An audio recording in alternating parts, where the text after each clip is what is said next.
maşınım yanıb burada. Heç adı işləmirəm, eləmirəm. Dolanışacaq yerim maşını. Maşın yanıb, heç bir kompensasiya ödənilməyib. Hansı qapıya da gedirik, narahat olma, başının altına yastıq olub. Mənim kimi də 10 dənə maşındır, obyektlər var burada ki, qeyri-yaşayış sahələri var ki, heç kimə pul ödənilmir. İnternet klubda 10.000 manat 2 ay bundan qabaq kredit götürmüşəm. Bu kreditdə buranın biznesi nəzərə alaraq verilmişdir banklar mənə. Hər ayda 525 manat yəni ödəməm var. Yəni bu ödəməni mən məcburən bank mənə ödətdirir. Kimdənsə borc alıb hələ ki çətinliklə borc ödəyirəm. Amma bunun sabahı var. 2 aydan, 3 aydan sonra mən necə ödəyəcəm? 50 dənə yerə telegram vurulub.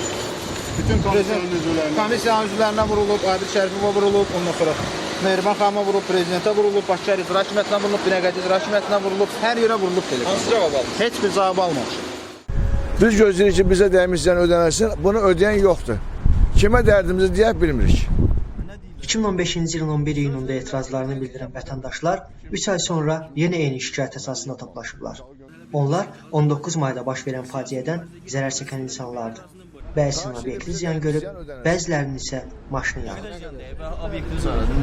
Məndə avtomobildir, qüsur haqqında 6300 manat yazılıb servis tərəfindən, özləri keçirilmiş oldu, ekspertizə 4000 yazıblar. Deyirəm, bari 4000'i versinlər ki, özümə bir köynə maşın alım, işimə gedib gələ bilim.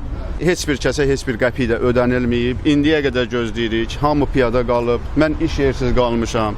Bütün banklara hamının borcu var. Yəni elə bir vəziyyətə salıblar ki, şikayət eləmədiyimiz, xahiş eləmədiyimiz, müraciət eləmədiyimiz. Yəni müraciətin elə bir növü qalmayıb ki, biz bu dövlətdən istəməyək.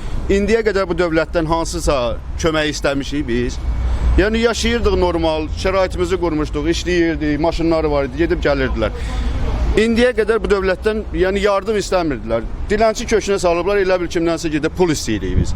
Bizim iş yerimizi yandırıblar, yanıb iş yerimiz. Dəymiş ziyan prezident tərəfindən sərəncam var.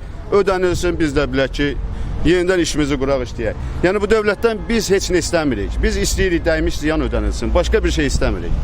Mənim maşınım buradaydı. Deməli yanmamışdı. Uşağı göndərdim, gedim maşını gətirin, polislər qoymadı, götürmə qoy yansın. 19 may tarixində Azadlıq metrosu yaxınlığında 19 mərtəbəli binanın yanması nəticəsində 14 nəfər dünyasını dəyişmiş, 50 nəfər yaralanmışdı.